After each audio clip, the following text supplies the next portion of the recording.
यो चाहिँ हाम्रो सेमिनार भएर छ रेफ्रीको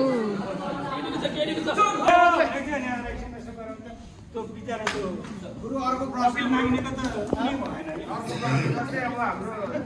नेसनल गेम आठवटा विभागीय टोलीका चाहिँ हुन्छ नि आठवटा विभागीय टोली चाहिँ 8वटा होला 7 3 10वटा होला सायद 10वटा हो जस्तै आफ्नो प्रदेशमा हुँदाखेरि आफ्नो प्रदेशको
साथै आउने